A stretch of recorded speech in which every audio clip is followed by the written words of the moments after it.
Sermon of Maula Ali alayhi salam, Nahjul Balagha. These sermons and preachings of Imam Ali alayhi salam were so highly valued and venerated in the Islamic world that within a century of his demise, they were taught and read as the last word on the philosophy of monotheism and as the most effective sermons towards piety, a guiding beacon towards truth and justice, marvelous eulogies of the Holy Prophet and the Holy Quran, convincing discourses of the spiritual values of Islam, awe-inspiring discussions about the attributes of Allah, masterpiece of literature, and a model of the art of rhetorics. Allah then gathered together earth having various properties, hard, soft, saline, acidic, etc., having different colors and humors. He moistened it and allowed it to ferment till it became one cohesive mass and took up a form, perhaps amino acid. He then allowed this shapeless mass having to take up a shape, various twists and curves in its body, and many limbs, joints, and segments. He then allowed this figure to remain for a period known to him till its central structure of bones started getting solidified and became solid and strong enough to support the whole figure and to bear its weight. It continued like that for a period of time, and then he infused into it the divine spirit, and the figure stood up as a man. This creation was an intelligent and rational being, using intellect instead of instinct, and having complete control of mental faculties and full command over his limbs. He further had natural sagacity and wisdom to differentiate between right and wrong, between truth and falsehood, and between justice and injustice. And he could distinguish between various tastes, colors, smells, as well as between different species of things, plants, and animals around him. This creature, man, had a body constituted and composed of substances having contradictory, conflicting, and divergent properties as well as compatible, agreeing, and harmonious qualities, having intrinsic heat and cold, and latent humidity and dryness. Having created and perfected such a being, he ordained the angels to hand over the trust committed to their care and to fulfill the promise they had made, which was to accept his superiority and to recognize his greatness. He, therefore, ordered them all to pay their homage to him and to bow down before him. They all obeyed his command except the Satan, who had a prejudice against Adam, and his bigotry led him to rebel against his orders and to behave impudently. He was arrogant of his origin of fire and humiliated Adam upon his origin of clay. Wrath of Allah be upon him. And he was given time till the day of judgment. He thus changed his happy and carefree condition into that of uncertainty, fear, disappointment, and shame. After his first lapse, Adam felt ashamed of his weakness and repented. Allah, the Merciful, accepted his penitence and taught him the way to seek his forgiveness, favor, and grace, and promised to take him back to paradise. But for the time being, he sent him to the place where he had to strive for his living, a place where he could have children and his race could multiply. Allah selected his prophets from the descendants of Adam, took covenants from them to faithfully act according to his revelations and to propagate his message. The system of appointing messengers and prophets was adopted when many people broke their covenant given to Allah and went back upon their words, forgot their duties and divine rights, began accepting others as their gods, and started worshipping them, because Satan had induced them to give up the ways of Allah and to forsake his worship. Allah sent his prophets continuously one after the other so that they might remind human beings of the duties which nature had laid upon them as a part of the plan of their existence and as the fulfillment of the promises made by their spirits on the day of creation. These prophets were to draw the attention of humanity towards the inherent covenant and the blessings and bounties bestowed upon them by Him, to convey His messages to them, to teach them to wisely use the treasures hidden in their minds and their intellects, and also to direct them to understand the manifestations as well as the secrets of nature, such as the high roof over their heads, the sky, which protects them from the destructive and devastating effects of the space, the land spread under their feet with all its treasures and bounties, the ways and means of their subsistence and civilization, so abundantly and profusely provided, the diseases which weaken them, the misfortunes and calamities which often befall them, and lastly, the death which brings an end to everything. Allah, the Almighty, has never left His creation without guidance and education through His prophets, without a divine book, without conclusive and effective proof, and without a clear path to salvation. His prophets were men of such strength of character and courage that though they were often in minority, and those who opposed them always had the majority, yet they never felt nervous, disappointed, or baffled, and never forsook their missions. Thus ages succeeded ages, till Allah desired to bring the teachings of His religion to the final stage of perfection.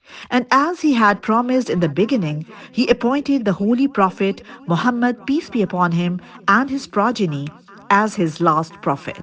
He had made every one of His prophets to accept the prophethood and greatness of His chosen messenger and to appoint his time and mission.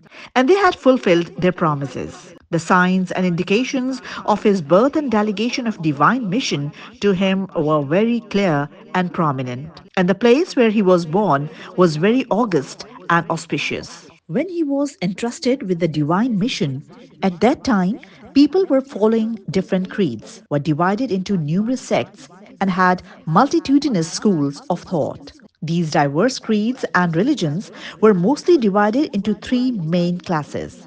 Some of them compared Allah to His creatures and thus tried to personify Him. Some others tried to impart His attributes to others and thus gave way to infidelity, while others had no faith in His attributes or His being. Through our holy prophet, Allah made these people check their ways of thought and worship, and He thus wished to bring them out of their ignorance. Allah decided to call back Muhammad, peace be upon him, and his progeny to the sublime vicinity of His glory and bestowed upon him His highest favor and blessings. He concluded that the life in this world was no more worthy of His beloved Prophet, so He made him turn his face towards Himself and raised him with adequate honor and deserving welcome from the irksome environment and distressing atmosphere to the transcendent eminence of his vicinity. The Holy Prophet, while departing from this world, left amongst you the same things as were left by the preceding prophets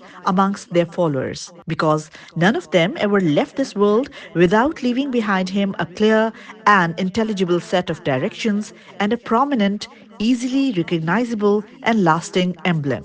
In the same way, our Holy Prophet left the Holy Quran with you. He not only left this divine book, but he had, during his lifetime, fully explained all which this book declared lawful and legitimate, or unlawful and prohibitory for you, which act was obligatory and which act was desirable, which of the orders or interdictions remain in force and which were repealed, where no exemption and leniency was to be tolerated, and where the merciful Allah had allowed indulgence and leniency, where there were the commands which pertained to particular occasions and persons, and those which were general for all times, places, and persons, the warnings given, the examples cited, the maxims, the precepts, the aphorism, and the truism repeated, the instructions which were precise and clear, and those which were complicated and difficult to understand. All this He explained to you, commenting, interpreting, and explaining every ambiguous passage and clearing implied subtleties and significances. In the holy book, Quran, there are certain portions whose knowledge and understanding is made imperative to every Muslim, and there are certain others which are such that their full understanding is not made obligatory to all, but it is optional. Few orders in it appear incumbent according to the text of the book, but the traditions of the Holy Prophet have explained them to be repealed later on. Conversely, certain orders originally enforced through the traditions were afterwards revoked through this book. Certain injunctions pertained to certain times were not universal and not obligatory in changed circumstances, environments, and times. This book has clearly differentiated between several interdictions and prohibitory commands. There are unpardonable and mortal sins, which are fatal to the soul, and salvation and the penalty for them is hell. While there are minor sins and lapses which may be pardoned. In the same way, there are certain other deeds whose part also is acceptable, and men are at liberty to widen the scope, field, and extent of these deeds. Holy pilgrimage to Makkah. Allah has made the pilgrimage to His sacred house obligatory upon you. It is a house which He had destined to be an altar and a place of veneration and worship for all human beings. People gather around it to satisfy their longing for visiting it as thirsty animals gather around a watering place to satiate their thirst. Pigeons fly towards their nests. People assemble at this house of Allah to refresh their faith, obtain hope and peace of mind, and to find a refuge from sins and vices. Allah, glory be to Him, has made Hajj an institution to guide the submission of human mind towards His might and the sign of their belief in respect to His greatness. He selected from among His creations those who listen to His commands and obey them, who testify to His orders and come to stand at places where His prophets have stood before them. In going round the Kaaba, they resemble the angels who fly round His divine throne. In this divine trade, they are securing benefits of performing His worship and hastening towards the promised land of forgiveness and blessings. The glorious and almighty Allah has made this house an emblem of Islam, a place where people can find rest, peace, and hope. He had made Hajj obligatory and its pilgrimage incumbent upon you. He says, for those who have the means and ability, pilgrimage is an obligation laid down by Allah. The disbelievers should know that Allah is independent of His creatures. Surah Al Imran.